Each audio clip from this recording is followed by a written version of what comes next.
Hi. Shor Bus Debate Club. It's a bus rolling.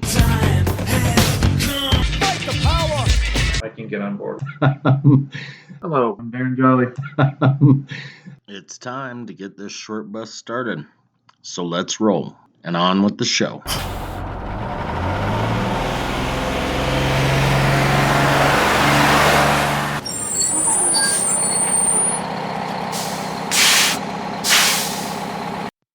Hello, everyone. This is Brian Courtney with Short Bus Debate Club. We certainly hope you enjoyed your vacation.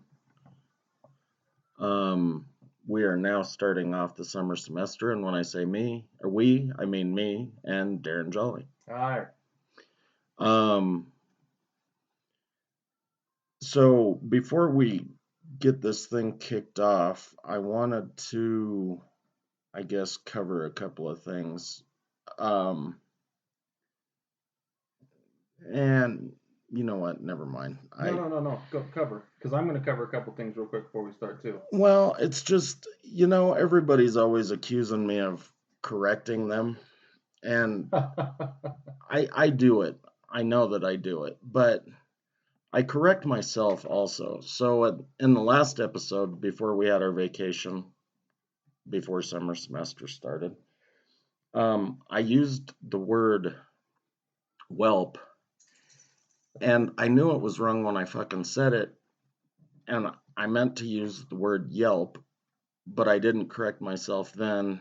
And then I listened to the episode while we were waiting to record again. On siesta? Yeah, and it just fucking irritated the shit out of me. So I meant yelp when we were talking about dude being hung up on the wrought iron fence, yelping in pain, not whelping in pain. So what were we talking about? Gangs of New York, dude on the wrought iron fence. That you went back? Well, it was only 1602.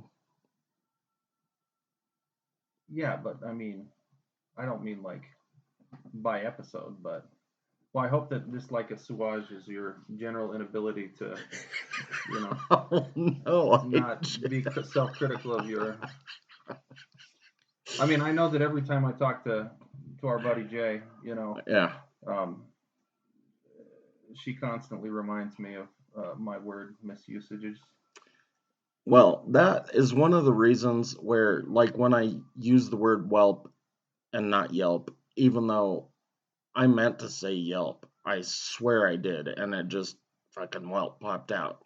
But the more I do shit like that, which it happens often, but the more I do it, the more I think that I need to script myself. But I fucking hate to script myself because I think one of the reasons that this show is good is because we kind of fucking flow freely. Yeah, and it's not like, I got notes, you got notes, we got 15 or 20 points maybe each, and maybe we cover some of them, maybe we don't cover some of them. So it's not like we're just totally fucking shooting from the hip. But, well, really? Well, yeah, whelp. There's a famous scene about Yelp in a movie. There's a famous website called Yelp. Well, that is true. But I like when Robin Williams is talking to Ethan Hawke in Dead Poets Society, because I've never seen that movie. Jesus Christ, dude! How could you not have seen that movie? Never ever seen it. So I will not. I hope at some point in time you see it, and you will hear Ethan Hawke sound through the inspiration of Uncle Walt Whitman, sound his barbaric yelp. So it's a good scene. I don't know how you don't. That's a great movie, dude. That's definitely one of his best roles. Ethan Hawke or Robin Williams? Robin Williams. Yeah, Ethan Hawke is. I don't know. I mean, he has moments that are okay, but like I've never really thought of him as anybody that really carries. I love Gattaca. That's a great film, but it's not because he has like some astounding, or Uma Thurman or anybody else for that matter. It's just the concepts that they do in the film. Yeah, that's a good movie. Yeah, I've seen that one. Training Day. Like, I don't think Ethan Hawke. I don't think that fucking Malcolm X should. I mean, that he should have won for his best Denzel, lead you role. mean? Yeah, for Malcolm X. There's 4 or 5 other way better than Training Day, but Ethan Hawke. I like Training Day, but not because of Ethan Hawke. It's okay, but it's not. I mean, there's a lot better Dirty Cop, weird, odd movies like that. Yeah.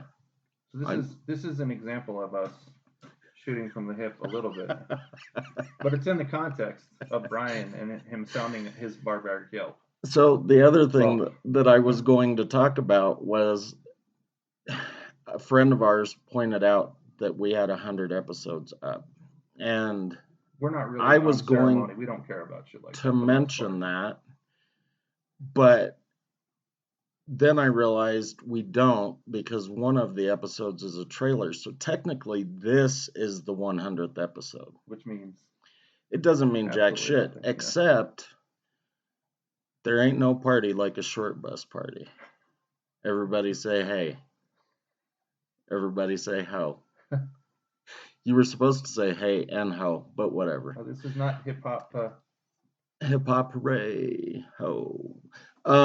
Okay, so this is the 100th episode. So for those of you that like and enjoy the show, continue listening, because you'll probably continue to like and enjoy the show. For those of you that have never listened, you probably should listen to a couple episodes.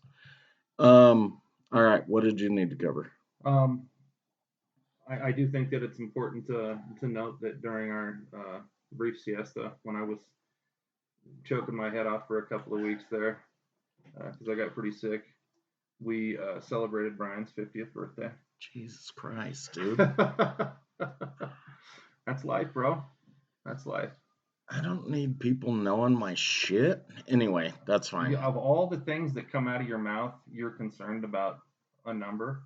We're all fucking stardust. I don't care about how old I am. That doesn't bother me. You just don't want other people to know it? I don't. Yeah, I just don't like anybody telling you happy birthday and saying anything like that. No, that's fine. Thank you. You're welcome. Okay, and my other thing is just a correction too. All right, and this is an important point, right? So like, I work all the time. Sometimes I don't have time to review all the information that I get in. But we were talking about on the substantive episode, not the popular culture episode. We were talking about the Allen, Texas kid, the kid that did the shooting in the mall, Mauricio Martinez Garcia. All of the So we talked about like the white supremacist Spanish surname concept that had been put out there, right? So what it turns out is that the white supremacist Spanish surname concept came from an article that was produced by an institution called Bellingcat, right? And I wasn't really familiar with them before that, but there was an interview that Elon Musk did, and don't take this as me. I don't get my information really from Elon Musk, but every now and again that dipshit's got a kernel, right? So he made this comment about the problematic way in which these discussions with regards to what his background was were founded, and the article came from Bellingcat. Bellingcat is not. It's an institution that gets its funding to create its articles, its media, its investigations from different arms of the British and U.S. State Department. Like, for instance, they get funding from the New Endowment for Democracy. When I did my undergraduate honors thesis, I paid a lot of attention to this book, Promoting Polyarchy. This is the first place that I really saw the argument that under the Church Committee, when the CIA and domestic intelligence agencies got under the microscope of Congress, there was a strategy that was developed where activities that these intelligence organizations used to conduct, you could insulate oversight by taking funding coming from the state and giving it to quasi private public institutions and having them conduct these certain activities that used to be conducted by at the intelligence agencies. And there's a whole laundry list of them. If you pick up the book, like, and you go through the first 50 or 75 pages or so, half of it's talking about the framework for his analysis, which is rooted in Gramsci. The other is creating this sort of like nexus of activity through these various different institutions. And he talked a bunch about the New Endowment for Democracy and USAID and all these various. You're talking about Elon Musk right now. No, I was talking about how he made a comment about how the report that came out about that kid. So like all the information with regards to him being this white supremacist Latino, right? Right. Was found on this like fringe Russian social media website. And what Elon Musk suggested was that the stuff that Bellingcat produces is generally, because it's like media, but media to drive certain mental spaces in a specific direction, to mediate the justification for certain policy projections and stuff like that.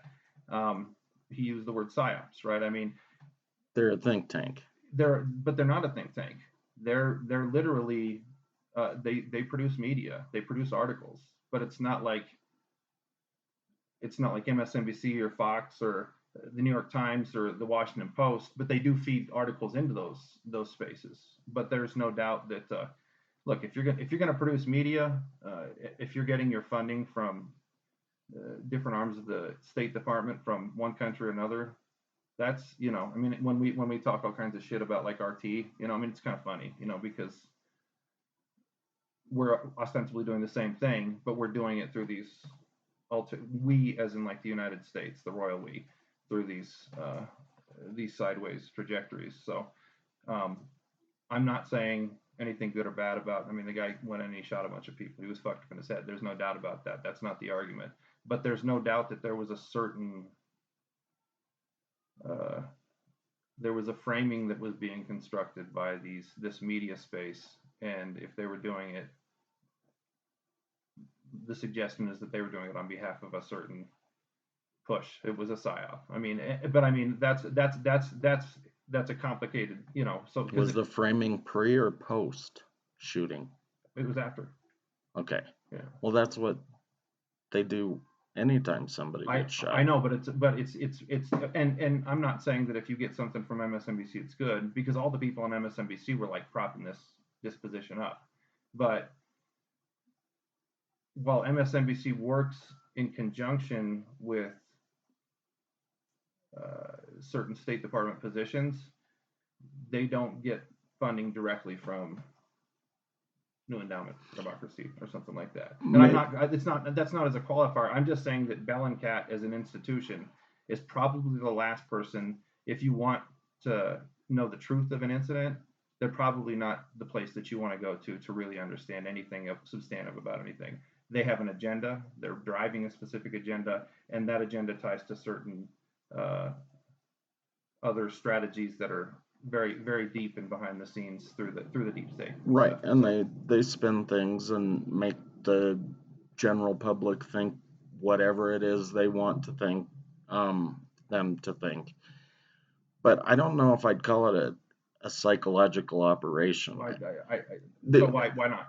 Because I think then you're talking like Manchurian Candidate, like you were the one that got him to do it. No, that's not. I don't see psyops that way. Psyops are about crafting thoughts. It's not about just trying to program a person to go and shoot someone. And we can debate that at a different point in time. My point is that I said a bunch of things that came from a report that, when I look back at it, was incredibly suspect. That's primarily why. And like I said, the dude was fucked up.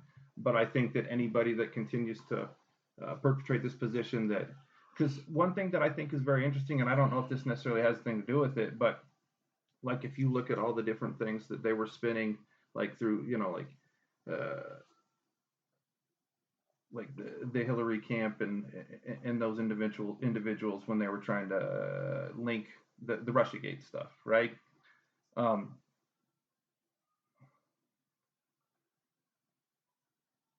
there were a lot of discussions about, so like tons of people in Texas and all these different places that had Spanish surnames. There was an assumption that Democrats would get the Latina vote. Like, and in 2016 and 2020, there was a gigantic divergence where people that they thought would vote Democrat with those surnames actually voted Republican. And I don't have anything to substantiate what I'm saying right now, but there have been a lot of attempts to demonize certain demographics that don't fall in line and vote, that are like, if you voted for Jill Stein, then you're a Russian, you're a Russian plant, There were all these sort of rhetorical spaces. And like when I see something like that, where something like that's being advanced, it makes me wonder, like, what, like, and when that's when I see psyop, that deeper sort of like push to sort of like drive a certain thought process in a specific direction where you're demonizing something. That's where, like, psyops are more subtle. Psyops are not just the fucking Manchurian candidate. So but again, we can have that conversation more. I said like the Manchurian candidate, but that's okay. Okay, so what's the difference then there? You were No, talking. that's fine. I was just going to like move on unless you want to say something else about it. Well, but you had to get that last. I said like the Manchurian candidate comment. Jesus Christ. Carry on, my good man. So we were going to talk about subcultures. Yeah. Today, yeah, allegedly. Okay, so I'm not even real sure where to start. I know kind of what you and I discussed off air about what this show should be about.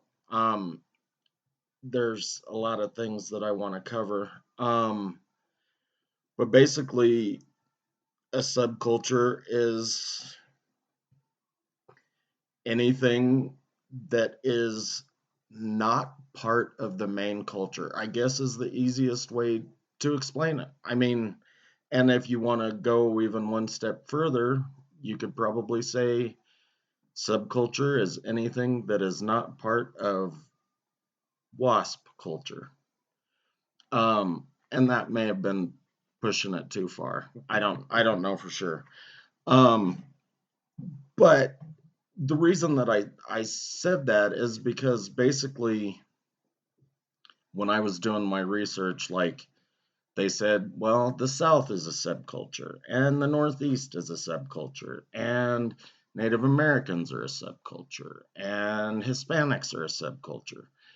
Well, if that's the case, then Native Americans and Hispanics have a whole bunch of other subcultures underneath that one.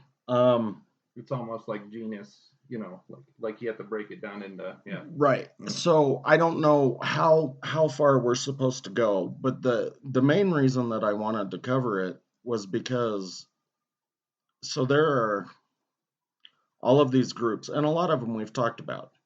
Prison inmates, gangs. We didn't really talk a lot about hippies, but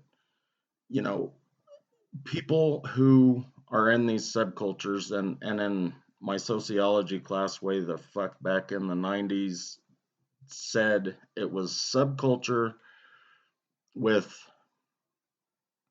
deviance, or deviant activity. So that is gangs and hippies and whatever. The term that they seem to like more often these days is counterculture and not subculture. And I'm not exactly sure why, but basically subculture was, like I said, they said Native Americans and Hispanics and all of these other groups, Asians and Southerners and people from fucking California, and there's some fucking group called the Bromies, which are or Bronies, sorry, Bronies. Yeah, well, which are guys that are I think, over the age of 30 that really love My Little Pony. So you can get into that subculture if you want. And counterculture is supposed to be the people that are part of our group, but they want to change something. And based on the name counter, you would think that they want to change a lot of things to go completely against the grain. So that's my fucking 5-minute intro. I'll let Darren talk for a little while. I mean, if like culture as obviously culture is not a static thing in the same way that subcultural counterculture would not be a static thing, or the way that we like if socially thought about it historically, like it like when it was newspapers, and TV started to kind of come in, culture was very homogeneous. I mean, there was not a lot of space for, it was not heterogeneous, there was no divergence. If there was divergence, it was very apparent. It wasn't like big. So uh, into the this, we'll say the 50s. I'm not saying that the 50s and the 60s are the beginning of culture, but if you take it and you look at that, and like you say, you look at hippies, all right, like there were certain aspects of materialism, not materialism, certain aspects of being materialistic that a huge demographic of people, or like at least the rewards of society, were not appealing to a huge group of people, right?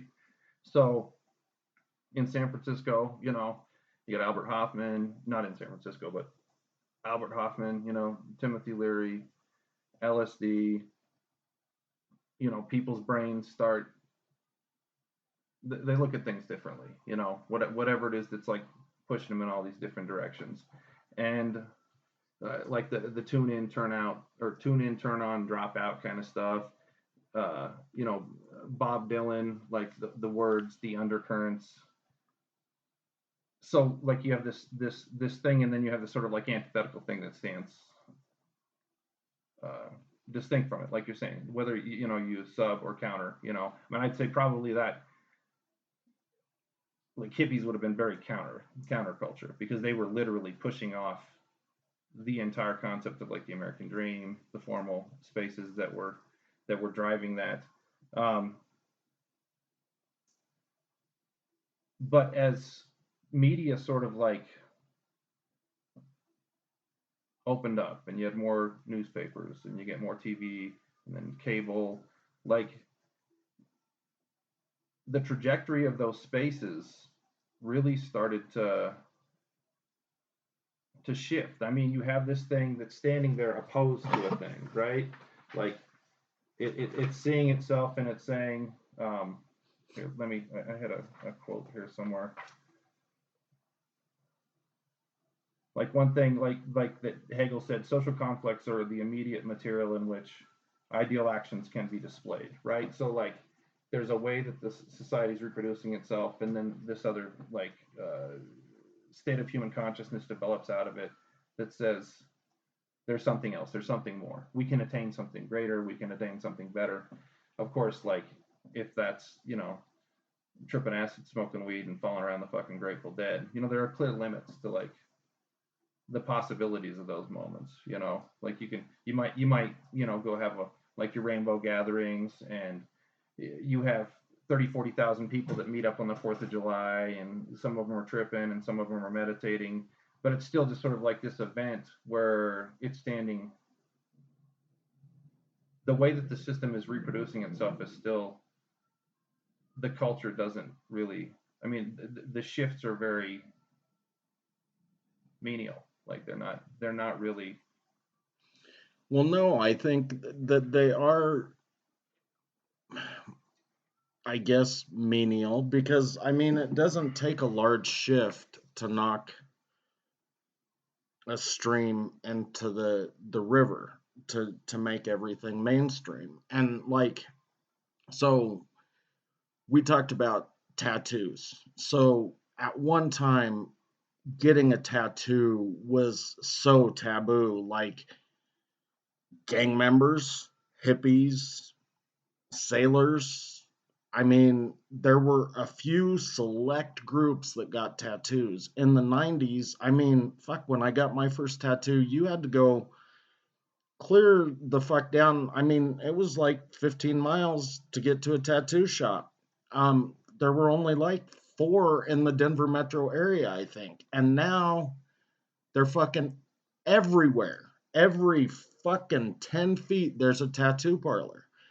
And so I don't know where, like, so is it this tastemaker, this influencer, whoever that says, tattoos are fucking cool now? Because now, like, and I guess I gotta, give these guys kudos because, they're rappers or just musicians in general that have fucking tattoos all over their neck and face. So obviously they're not gonna be able to make it in any other fucking industry. And for a long time they couldn't even have made it in music. Mm-hmm.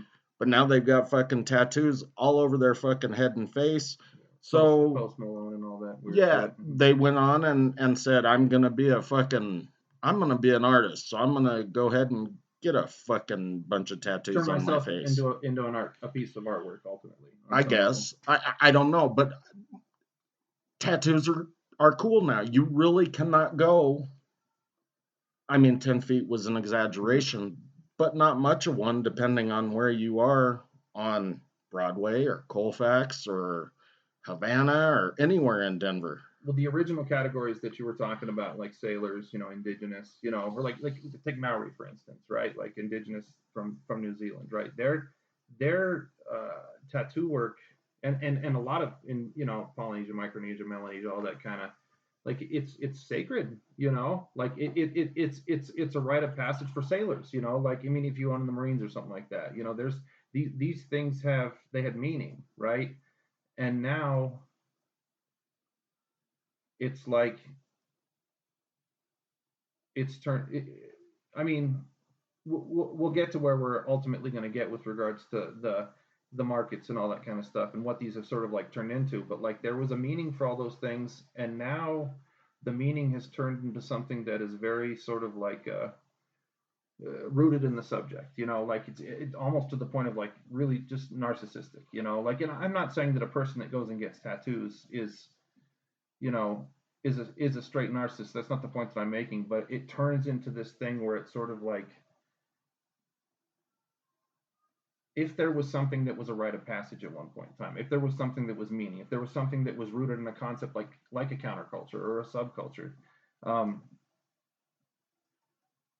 I don't have a tattoo, and now I'm an outcast. You are a fucking rebel because of that. You are not part of the mainstream. I mean, seriously, dude. I mean, they've done such a good job at monetizing it that you don't even have to know what tattoo you want. If you just say, I've got $100, they show you fucking 3 books of $100 tattoos.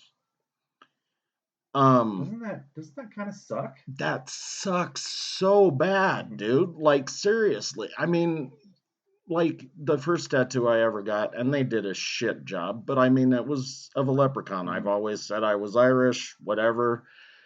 I thought this is a good tattoo. This says something about me being Irish. But if you can just go in and say, oh well, I don't really know what I want, and they don't say, well, tell me about you, or tell me what you like, or tell me this. They're like, here's a book of fucking $99 tattoos.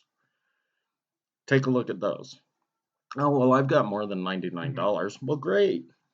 Here's a book of, and I don't know if they have the book of $200 tattoos, but my point is that everything now is just there. They can walk them through every step, and it's not about who you are as an indigenous person. It's not about who you are even as a fucking gangster, a drug dealer, or a prisoner. It's about who is going to make the money off of it when you're walking down Colfax. One thing we were talking about was like how many shows are on TV now, and look, no disrespect, right? Like there's some cool artwork out there. Like I've seen some shit. Like I remember this girl that I grew up with, Cheese. Like she did the fucking Wizard of Oz on her leg when we were kids, and that shit was fucking crazy. Like detailed. Like it was cool. It's beautiful, you know. Yeah, But like it's gotten. I mean, inked and what was the lady's name that you were talking about? I can't remember. Cat something, Yeah, right? yeah, I can't remember what it is, but Kat is her first name. And she's in LA. She's a huge LA Inc. I think was the name of the show that she was in. The one that Yeah, we talked there's a about. whole bunch of them. Ink Masters, Yeah, some other bullshit. I mean, the guitar player from Jane's Addiction. He had one of the like a tattoo show. You know, so I mean, it's just gotten to the point where like yeah, like you're the talking about Dave Navarro? yeah. The space between counterculture and culture has it's like it's become a synthesis to the point where it's almost like farcical, you know. And again, I'm not. That's my point. Is not that you know, like I see a lot of stuff that I like, you know, but like tribal tattoos, right? What the fuck does a tribal tattoo mean now? You know, I mean, like honestly, like if you go into a fucking like I was talking about, if you go into a Maori community and you get a fucking tattoo from a Maori, you know, because they give it to you because you've gone through some ceremonies with them, you've hung out with them, you're sort of like embedded in their space. That's qualitatively different. But if you go into a tattoo shop and you look in a book and you're like, oh, that's a really cool Irish cross, you know, or all of these various different things. Yeah. At some point, it's like when you say a word over and over and over again to the point where like it no longer has a meaning in your head anymore. Like it's and that when I say farcical, that's what I mean. Like it's just it doesn't the spaces where like prisoners, you know, I mean, tattoos for prisoners under certain circumstances had very specific meanings about your relationship to a gang, about your activities that you had committed in your life. And I'm not just like talking about American. I mean, you talk about triads, you know, like The Chinese, yeah, Yakuza stuff is fucking yeah, badass.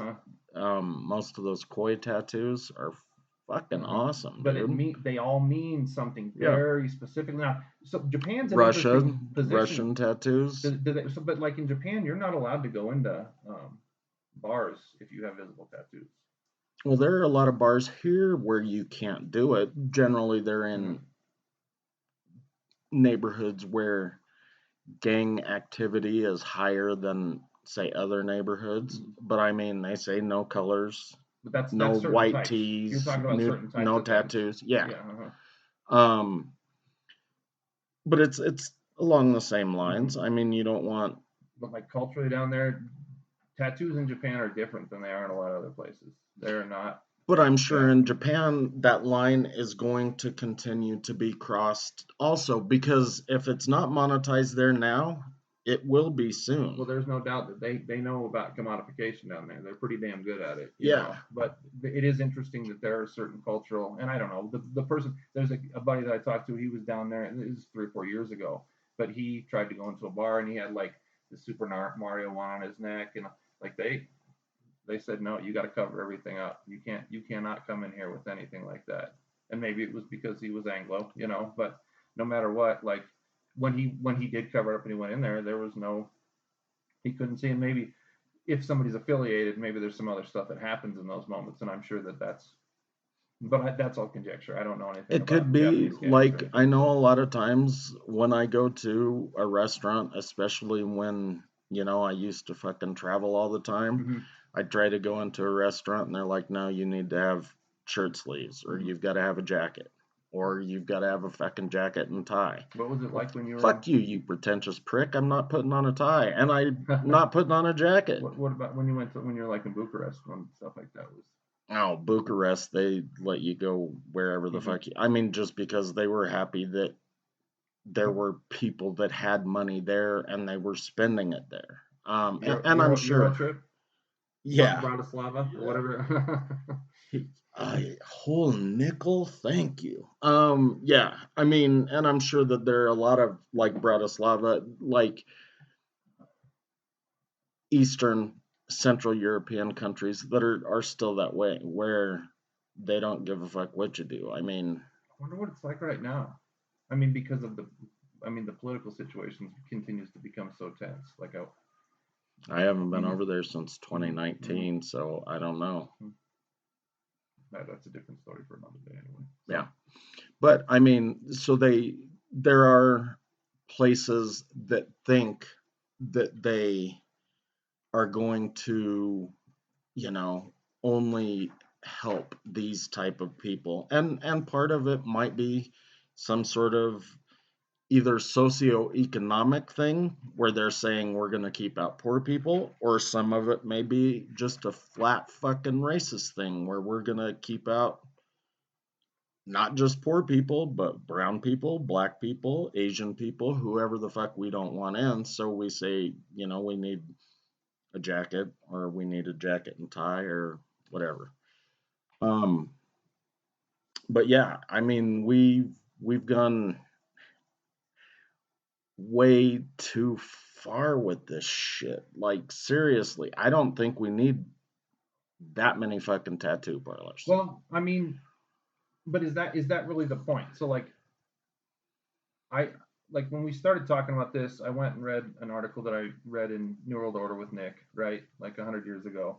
And the article is called "The Idea in Art," right? And again, it's like Hegel, and Hegel's like what Hegel thinks about art. And there's this paragraph that kind of when I think about these social spaces where you have like a popular social disposition that's sort of like maintained, and you construct a contrary space in relation. So in this article, when man is pitted against society, he is sometimes required to act in ways that are over and above the ordinary call of duty.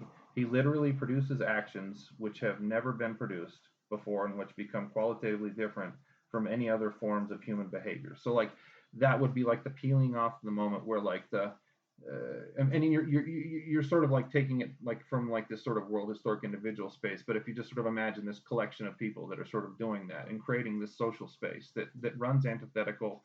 And I mean, it doesn't have to just be like hippies. I mean, it could have been like the SCLC and the Nation of Islam stuff that was going on, or the Black Panthers, or Cesar Chavez and what was going on with the farm workers out there.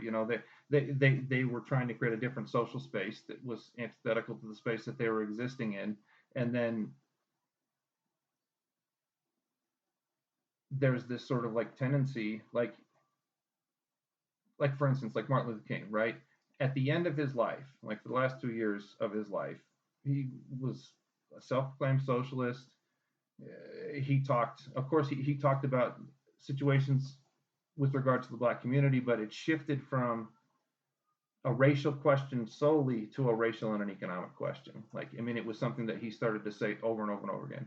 But all the things that we look at when we talk about Martin Luther King are, I Have a Dream, the Montgomery bus boycotts, civil rights. It's always civil rights shit. But it's not that the fact that when he went down and got shot in fucking Memphis that he was down there to support janitors that were on strike during that time period, not black janitors that were on strike, all fucking janitors that were on strike. So there's this tendency to where even when you have this incredibly revolutionary potential, and I don't mean like potential to create a revolution, but the idea that something would really transform the system that you're inside of. It's become really like the power structures become really good at like taking these counterculture positions and sort of like subsuming them, and like the Black Lives Matter stuff. Like, I mean, that's the most recent like iteration of this, but to where like it got co-opted by corporate America within a 24-hour time period. I mean, there were all the things that were happening in the street. People were protesting. There was, defacing of property and, breaking up Starbucks and a lot of, shit like that was happening. But it's like it was over before it started, because back then, like that was like when I was making the point about time earlier, like the 50s and the 60s versus what's happening now. It's almost like any counterculture or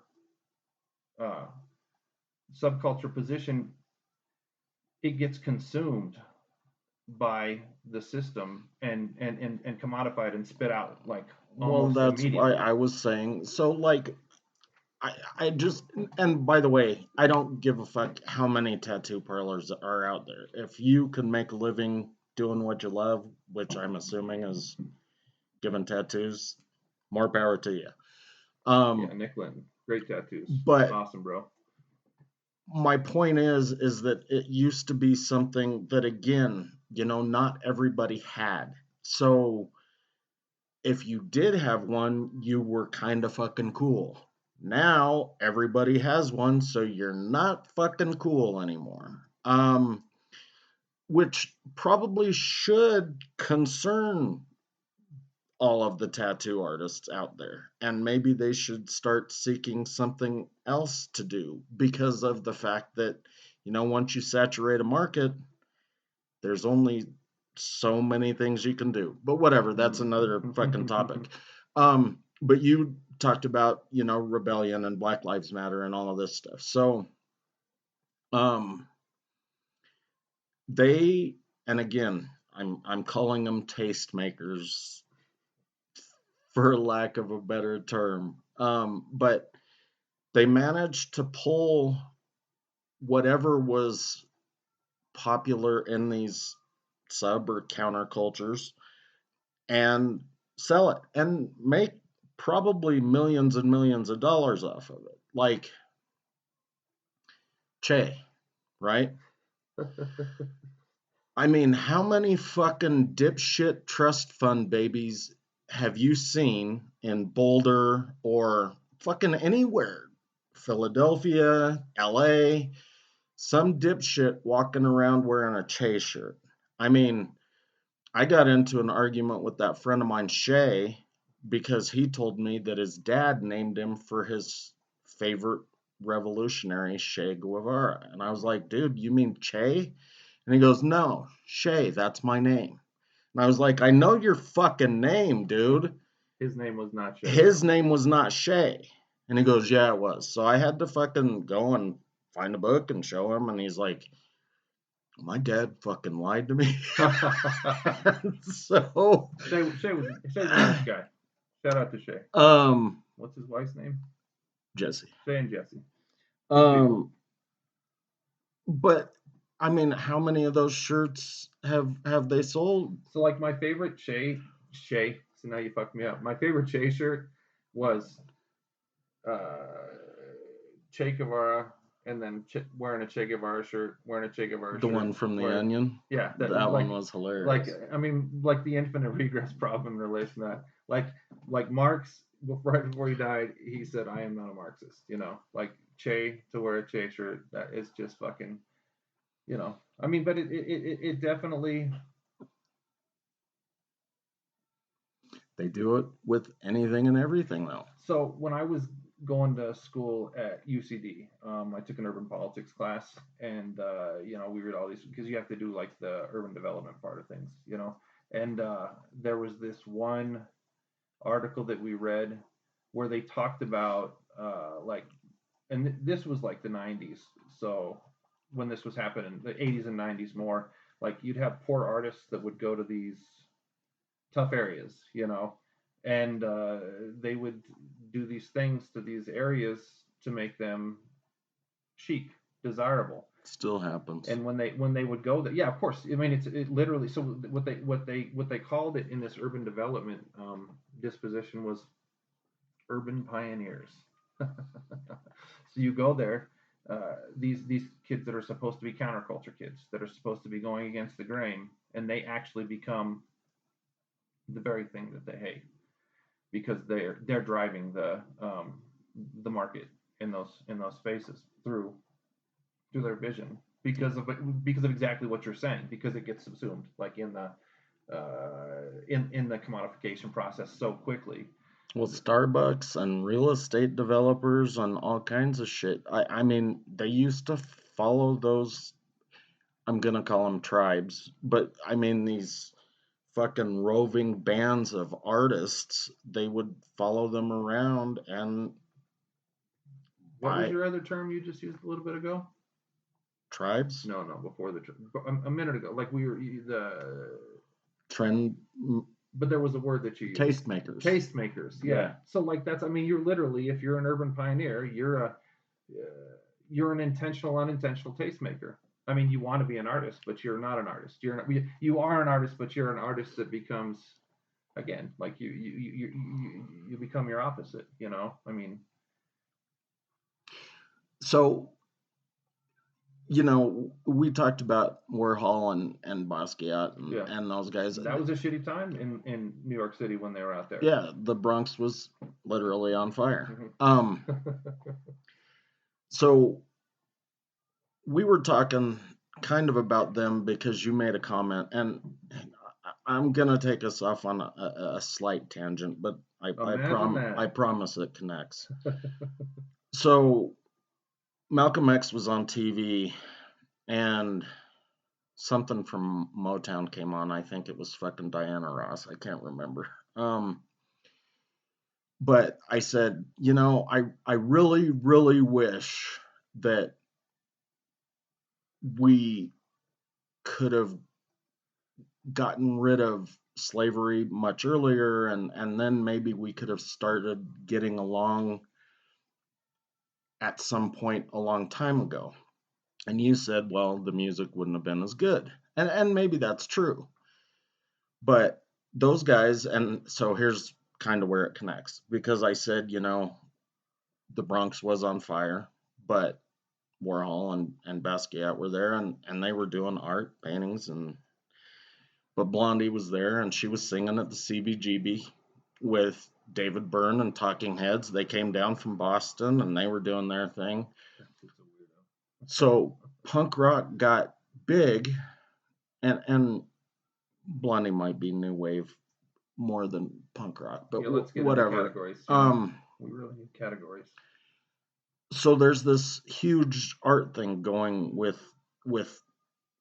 art and music and everything's going on. Well, in the Bronx is where hip hop was invented. And so it started off with Kool Herc having a party. He was just a DJ. A few years later, Grandmaster Flash starts spinning. Blondie sings Rapture, mentions Grandmaster Flash in the song, and that is probably the first crossover where hip hop made it to white people. And Grandmaster Flash said, she did me a huge fucking favor. Thanks, Debbie. Yeah. It was probably just crossover in New York, but considering the size of that fucking market even back then, that had to be a good chunk of change. Well, the incredibly interesting social environment that was existing there in the context of what you're saying. Shit was fucked up there during that time period. Yes. And look, so you could say that I made the argument that we need to, that suffering creates good music. So Darren is for a long history of slavery. Well, that's the stupidest fucking comment anybody could ever make. I never said that. I know, but like a person could listen to what you said and they could like try to turn it around like that. But so I was listening to Cornel West this morning. Cornel West, he had announced a candidacy for presidency. Originally, it was going to be with the People's Party. There's all kinds of problems inside the People's Party right now. So it looks like he's going to try to run as he's going to go through the primaries in the Green Party and try to be the Green candidate for. Dude, like if you ever listen to Cornel West, like when he starts doing his academic proselytizing, right? He it's like academic jazz. Like he's just very and there's just like it's fluid, you know, there's a rhythm, there's a meter, you know, he changes, you know, this and that, there's tempo, you know, and it's very fluid the way that he goes about doing things. But he got into this space this morning, and it's one of the spaces that he often gets into, and he says he's talking about we can talk about the history of Black people, but we can't talk about it outside the context of economics and the situations that have occurred over the course of time. And if you're going to do that, and you're going to do that with me, you know, I am a jazz academic, you know, so and jazz is rooted in blues, and blues is rooted in the brutal experiences that allowed for blues to come into being in the first place. So this is not some fucking white guy's words, saying that these are necessary to create these musical and social spaces. These musical and social spaces were the outgrowth of the social relations that existed among these people and the people that were dominating them in the context of all the other people that were getting dominated at the same time. That's why everybody can relate to blues, right? That's why everybody, like, if you can really listen to McCoy Tyner or Louis Armstrong or Ella Fitzgerald, like it touches you because it's that suffering, that shared pain, that sort of like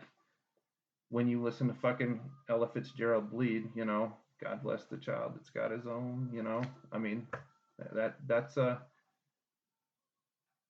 you can't have one without the other. The pain is part of what gives birth to those spaces. Deborah Harry and Grandmaster Flash in the middle. I mean, you talk about No, but the reason that I mentioned that mm-hmm, is because of that crossover. mm-hmm, Because now hip hop mm-hmm, is fucking huge. And again, it's just part of the mainstream. So that's why I said I'm gonna bring it back in and make it connect. Sorry. Go No, I ahead. was giving it to you. I was letting you loop. Because I do probably agree on some level about the suffering thing. But I mean those guys in the Bronx, Queens, Brooklyn, they were definitely suffering. So, but hip hop, so if it hadn't been for the crossover, then a lot of them would probably still be suffering. Um, Things have kind of changed now. There's a lot more rich black people. There's a black aristocracy, I would So say. there's not there doesn't necessarily have to be that crossover in order for somebody to make some money off of their talent. Mm-hmm. But I think that crossover still helps if they can jump that gap and start playing for not just white people but for everybody else other than just blacks, then it definitely helps them to make some money. Now, a lot of the hip hop artists were bothered by the crossover and like they didn't want it to be everywhere. And I don't think that was a racist thing. It was more of I got to take this back to where hip hop began, It's as like a opposed. roots thing, kind of. I didn't want to use that term, but yes. Um, Roots, rock, reggae. Um, yeah, take it back to where we started because that's where everything began. That's where we were good. That's where all of the things that ended up happening happened. I mean, it was Grandmaster Flash, and then probably Run DMC and LL Cool J, and everything just kind of blew up. Run DMC, they were probably the next ones to cross over, and that was because of that fucking stupid song with Aerosmith, dude. Yeah. Um, and they made millions off of that fucking thing. But Adidas should have paid them for my. they did. Did they pay him for it? Yeah. Okay. Hip hop, if it hadn't gotten as popular as it had, then Puff Daddy wouldn't be as popular as he is. Jay-Z wouldn't have been able to buy a basketball team the way he did. He bought part of a basketball. Right. Team. But I mean, he can still say that he's an owner. So he's $1 billion man. You want at least $100 million man. You want that crossover to occur. And Blondie, maybe she was a tastemaker. And helped propagate that. Any goofy bastard that really believes that you have to bring it back to that original space and they go in like this sort of purist mode, that's like it's naivety on one level, and it's also it's foolish because we're all in the same boat anyway. Well, and that was my argument, when we started kind of talking about this, was that, like, the term cultural appropriation shouldn't fucking exist. Like, I know black people, I know Mexican people, Colombians, I know all of these people that on St. Patrick's Day they wear fucking shirts that say, "Kiss me, I'm Irish." You're not fucking Irish. But it's St. Patrick's Day. I'm not gonna fucking go, "Oh, well, that's cultural appropriation." Now, maybe I'm not allowed to do that because I'm white. I don't know. Um, I think that was kind of a my point is rhetorical that comment. we're supposed to all be part of the same thing, and I know that it wasn't unequal or a level playing ground throughout the beginning. But there's also that, like in the space of cultural appropriation, there's this rhetorical notion of like for you to say that there has to be a demarcation to where culture is not fluid for one thing, and it's static, right? Like meaning that, I mean, that's two sides of the same coin. But like I remember I got into an argument with Bean, um, where um, she saw a white guy with dreadlocks and she said that's cultural appropriation, and I said, but the darker skinned individual over there, I said, is that person from Jamaica? She's like, it doesn't matter. And I'm like, if you're going to make that argument, it has to matter. It Yeah, has to matter. Like, and I'm not saying that Jamaica is the only place where, you know, dreadlocks come from, but let's be honest that, like, if you're going to make an argument about cultural appropriation, you have to. It can't be based on hard and fast appearance positions. There have to be more specific characteristics that you'd be looking at with regards to the history of people that are actually tied to those specific instances. And on top of that, C-pop and K-pop, and this is for you, Bean. I would say I'm those starting. are cultural I'm appropriation. starting shit with her right now as I say this. All right. In C-pop and K-pop, they sing songs that have 7 or 8 different languages in them, and they don't always have all those different language positions represented in the groups.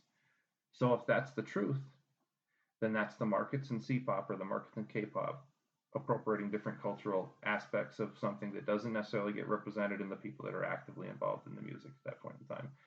Now, I'm not going to call that cultural appropriation because I don't think that that's constructive, and I think it's actually quite interesting that K-pop and C-pop is actually they are actually utilizing all those different spaces because it allows for this sort of like, weird kind of like communication that transcends specific cultural spaces. And I think that there's something that's dynamic and interesting about that. I think that's something to be.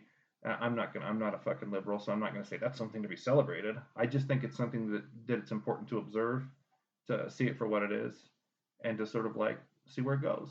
I think they just figured out the next group that's going to have a shit ton of money. There's an aspect of that to that, but there's still, so this is where, in the moment where we're at right now, where things are moving so fast, where you have these different things that are sort of like emerging in those spaces, like, because for a minute K-pop was sort of like this outside of Korean culture, just like C-pop was, but now it's being subsumed by those spaces. It's like totally sucked in. So like there's a synthesis that's sort of like happening in those moments.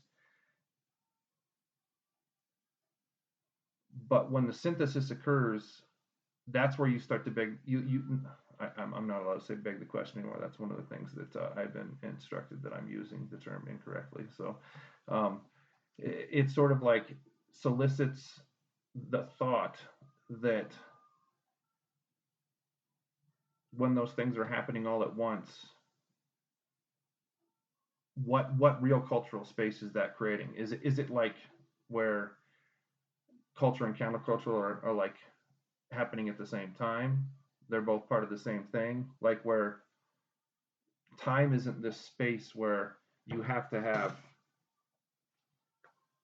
a form of culture on one side and an antithetical position on another side, and then it wraps back in and then repeats that process, or you would have multiple nodes where like you have culture writ large, and then you have the punk movement, you have the hip hop movement, uh, the new wave movement, and then it sort of like comes back in, and then something else, it's sort of like a different way of thinking about time at some point, where I don't know, like culture and counterculture, or culture. There's a possibility that. Do you see where I'm going at all? There's a possibility that it's like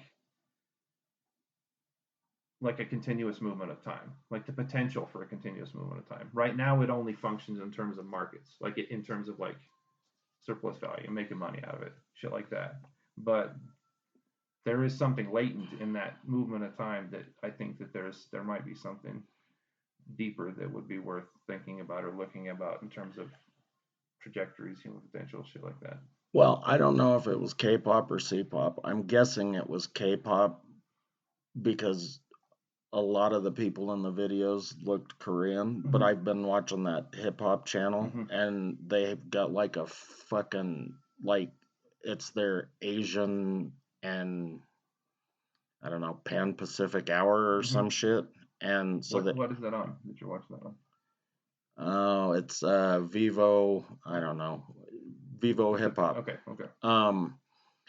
But it's just hip hop with Asian people in it. So I don't give a fuck what you call it. I mean, you can call it K-pop, you can call it C-pop.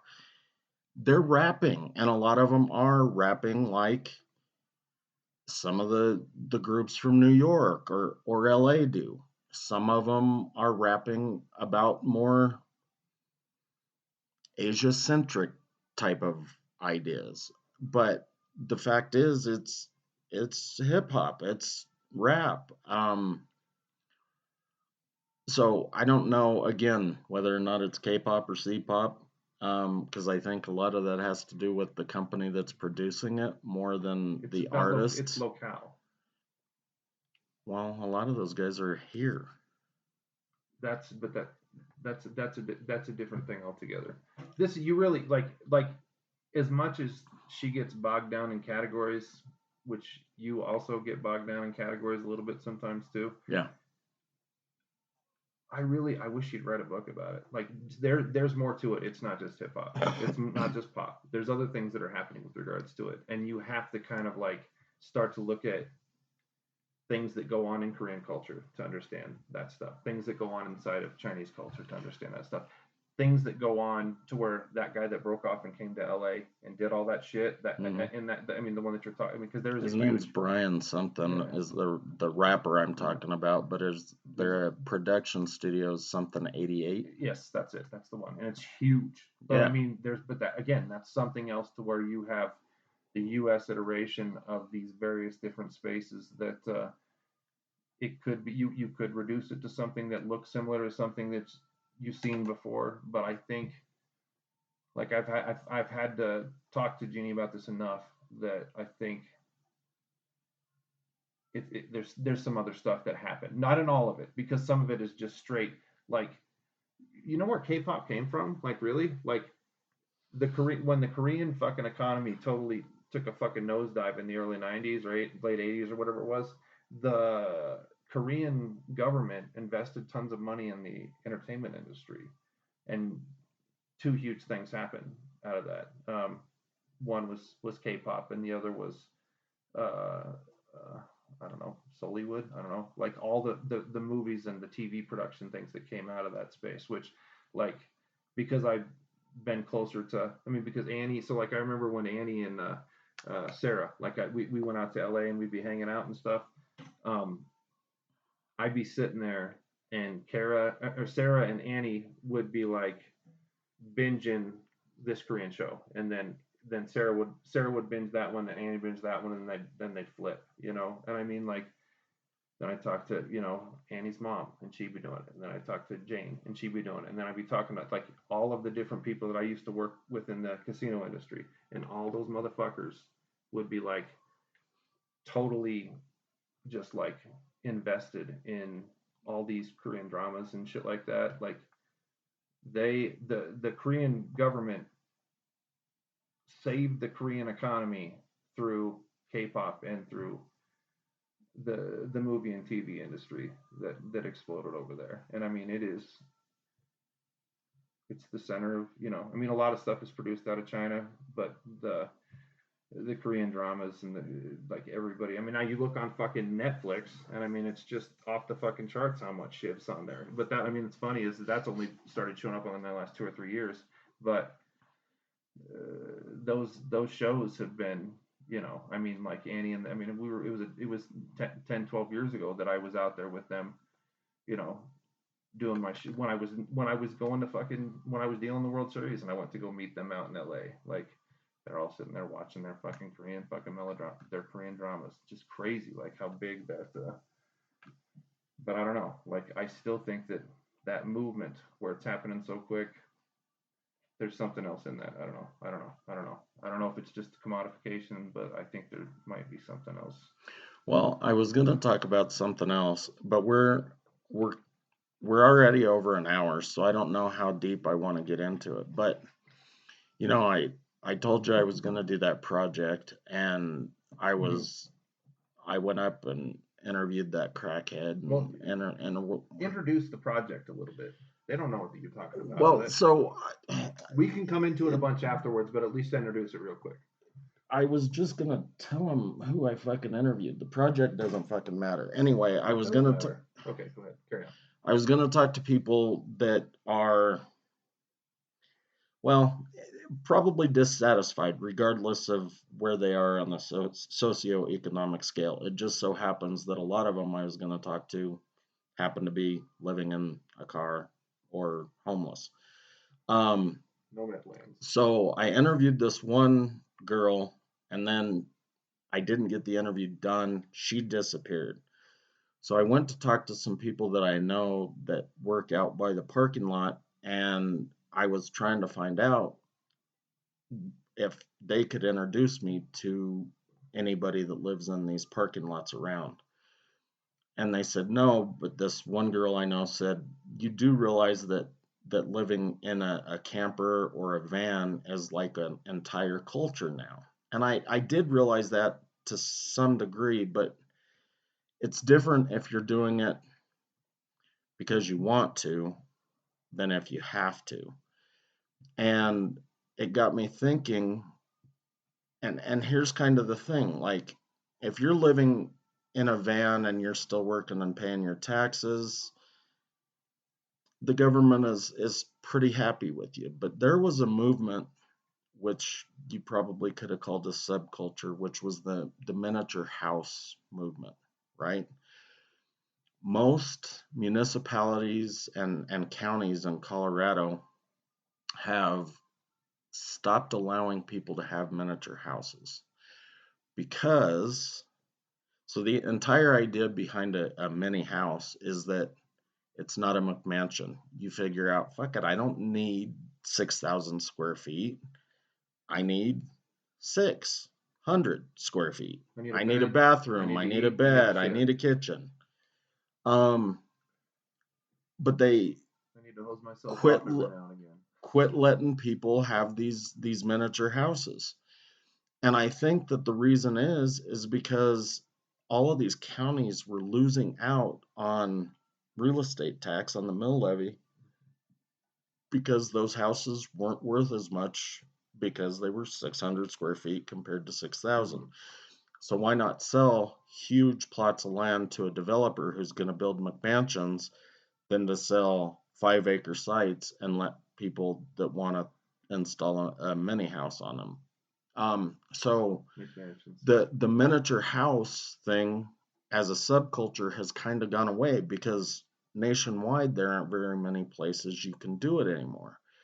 So I think again, we took hip hop, we took tattoos. We're going to take all of these things where they can make money, you know, barbecue, jazz, uh, fucking lobster, things poor people used to eat Yeah. now are fucking Tons of expensive. dishes. Yeah. Now they figured out that they can make money off all of these things, so they're there. But something like that where the consumer is going to be better off, they're not going to let it happen anymore because they're going to be losing money. So even though it's better for the environment, for the consumer's pocketbook, for all of these things. So the nomad lands thing, then, like the people who are living. So are you seeing that? I mean, is there a connection between not being able to have these small houses and people choosing to go and so that they can just sort of like be The small houses, I don't know. No, it just got me thinking because I did the one interview, couldn't finish it. I went back out there a few times to try to interview them and couldn't because nobody was around. So that's when I went to see if they knew anybody I could talk to. But then when that one girl told me about the, van culture, it started me thinking. And then I thought, well, there was a mini home trend or culture for a while, and it went away. And a lot of the reason was because, I don't know, I think it was 5 years ago, most of the yeah. counties in the state of Colorado said Everything no. you said makes perfect sense there. Yeah, they're not going to let you zone it because if you've got a house that's worth $14,000, then they're not going to be able to charge you as much tax. I mean, everything Right. that you just said made perfect sense. I do wonder though about the emergence of a. I mean, because you're talking about the emergence of a sort of gypsy culture, in those spaces, where people are not tied to like a permanent space or position, Right. I mean, and I need to watch that movie. Like, what's her name? The Fargo lady. What's her name? I don't know. She won like a best actress thing for this movie I know, you Nomadlands told that she me. did. I know, but I'm reiterating it in this context because that might be an example of an actual counterculture that's existing right now that isn't being completely devoured by the capitalist system. Well, that happened. I thought you said it was during the Dust Bowl. No, the Nomadlands thing is about something that happened. It was in 2016, 2017 the book was written. This is about stuff that happened recently. Her husband died. The person who what the fuck is her name? I'll say it when we come back from break. But her husband passed away. She couldn't sustain her position, and she had a van, and she went and lived in the van, and she ended up, like you said, they go to places like over by the Hogback, or something like that, and you stay there for a while. You hang out. I mean, it's kind of like Into the Wild. There was that flatland space where all those trailers and Winnebagos, and it was way out in the desert. So it was a space that nobody was trying to buy or sell the property anyway, so they could kind of get away with. But again, of course, that was 30 years ago, and now Frances Frances McDormand. McDermott. Yeah, that's right. Okay. But No, and it's something. It is a counterculture space. It is something that seems to exist. It creates a space that might be outside of. Roger's wife used to travel with a bunch of those people. That's right. And I saw a documentary about a whole bunch of them that live in like this. It's not really a commune, but they're on this the top of this plateau in New Mexico, and there's a whole shitload of them. And I mean, it is a documentary. Mm-hmm. They're all living there. I don't know. I think it was 15, 20 vehicles that were living within half a mile of each other. And they're trading, they're doing their thing, but they're helping each other a little bit too. Yeah. So it's been going on for a while. Mm-hmm. This isn't like a new concept, Mm-hmm. but with your argument about no public spaces anymore, I think you're seeing that more and more. So, and not that a Walmart parking lot was ever a public space, but they used to allow overnight parking, overnight camping. They encouraged it, in fact, because their idea was you'd go in and buy a bunch of shit at Walmart. Most of the ones, at least here in the city, don't allow it anymore. Maybe in rural areas they still do. Where Walmart was tied to, like, from the beginning anyway. Right. So that chick that I talked to the other day that I started interviewing, but the cops had kicked her out of the parking lot. Yeah, you told me. So I asked her where she was moving, and she said, I'm just going to Walmart. So she was going to the Walmart in Evergreen to live. But, you know, we don't have any parks anymore where people can do that. And that parking lot, which there's 3 of them, I think between all 3 of them, there's probably 500 and some total spaces. And, you know, they're booting people out, which, whatever. But it's a protestive act of reclaiming space. I mean, on some level, if there is no public space, they're reclaiming space in a different kind of way. Maybe. I know a lot of them work at Red Rocks, so that's why they choose there to live. Because it's close. Some of them might be traveling on I-70 and they have vehicle problems, so they stop there. But I mean, there are signs everywhere that say no overnight parking. So they're not supposed to be there, but they're not supposed to be out by the airport where they're everywhere. But when it's concert season, you're going to be able to get away with more stuff too because of Red Rocks and all that kind of stuff. So to some extent. Maybe you would think with all of the extra people, you wouldn't be getting away with that much more because there would be that many more people. That'd be,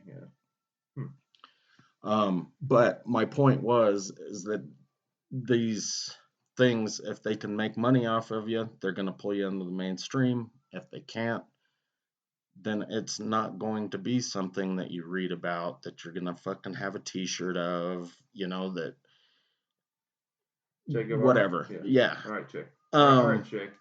So anyway, we've gone quite a bit, and I've got to piss like a Russian racehorse. So is there a distinction between Russian racehorses and normal racehorses? I think they have to piss more because of the steroids. All right, Drago. So we will pick up the second half here in a few. You can catch us Shor Bus Debate Club at yahoo.com. 720-334-ROLL. And we'll talk to you soon. All right, roll bitches.